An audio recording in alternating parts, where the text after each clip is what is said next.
Uganda, officially known as the Republic of Uganda, is a landlocked country in East Africa. Uganda is the world's second most populated landlocked country with approximately 38 million people living in it, and is also one of the poorest nations in the world. A large amount of Ugandans work as farmers on small pieces of land which are used for agriculture or for the cultivation of cash crops such as coffee and tea. However, most of this land is owned by landlords such as chiefs or government workers who rarely reinvest in the productive capacity of the village as they simply can rely on rent payments to live. This disparity of ownership is reflected by the vast inequalities in the distribution of income.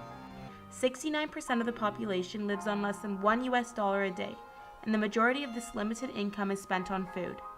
As a result, in a country whose government spends only 1.9% of its GDP on health, the majority of Ugandan citizens struggle to acquire even the most basic health care. In Uganda, the quality of healthcare service provision is less than desirable and remains depressing at large.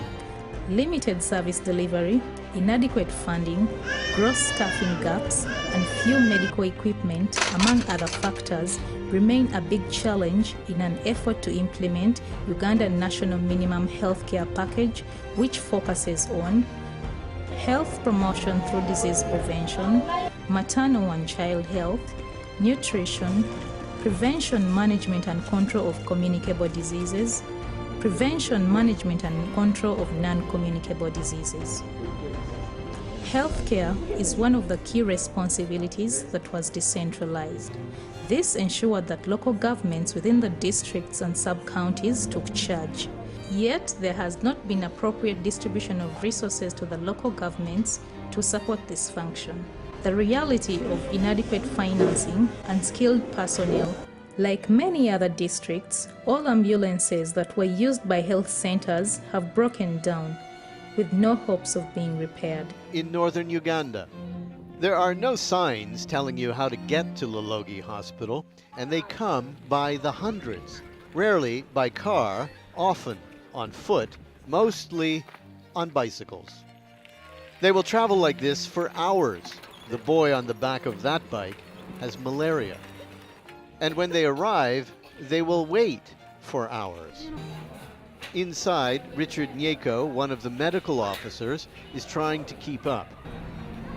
It is hot outside, 80 in the shade, but all they can do is wait. The thing is, they don't have much choice. The nearest big town is miles away. Another 6 hours on a bike. Walking? Unthinkable for a sick person to even consider. So they wait. Medical care in Uganda is free, which is important because many of the people who come to this hospital don't even have enough money to buy food, let alone pay for medical care. Among Sekon is here with her 2 children. If it were a service based on paying, I could not, she says. These children could even die. Over in maternity, we do a quick poll to see how far these pregnant women walk to come for their antenatal class. An hour? Just a few raise their hands. 3 hours or more. Just about everyone. And they still have to walk back home again. There are no Ugandan doctors at this hospital. Jane and Richard, as we've told you, are health officers, which means they've had basic medical training, but they're not doctors. It may look like a pretty grim situation, but as far as hospitals go in rural Uganda, Lologi is one of the better ones. People who work long hours for little money, sometimes even volunteering, working for free. But the people will still have to travel enormous distances to get here. And for sure, the waiting isn't going to get any easier. For World Focus, I'm Martin Seemungle in northern Uganda. One of the shortest routes was cut off following heavy rains that ravaged the bridge along its course. It takes a critical illness for one to seek medical attention in the distant facilities. As a result, patients reach hospital when their conditions are in advanced stages. Patients were earlier gathered here, but they dispersed after receiving information that the officer in charge wouldn't be available to attend to them. The LC1 chairperson had to stay behind to inform incoming patients to try elsewhere. The next health facility is about 30 kilometers.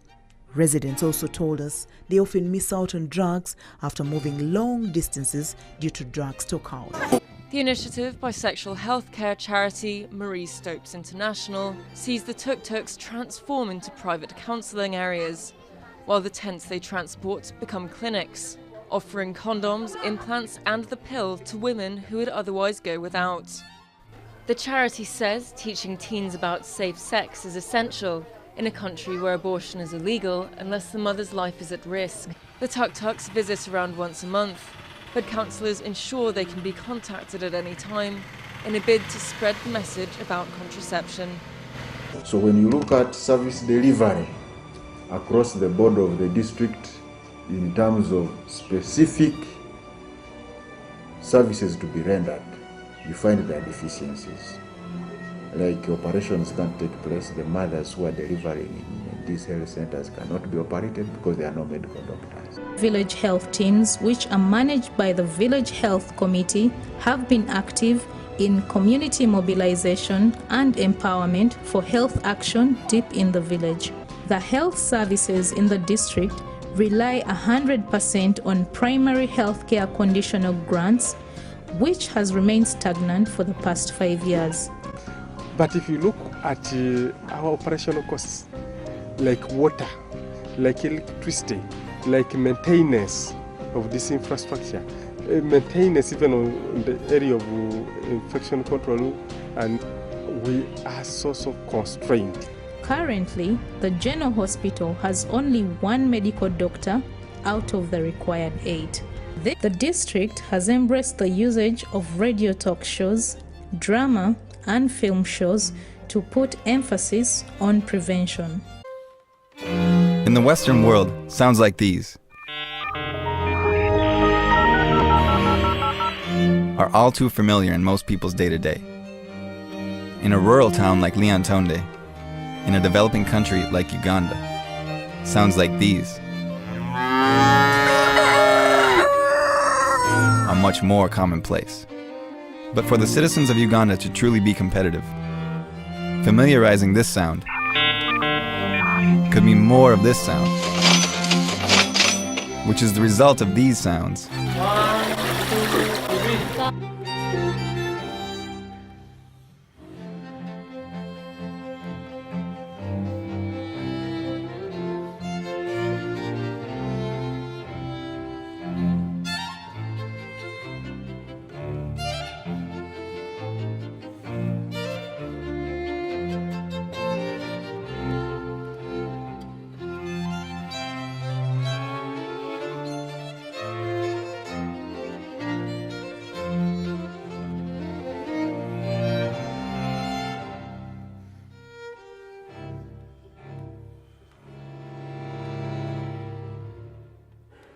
Mm-hmm.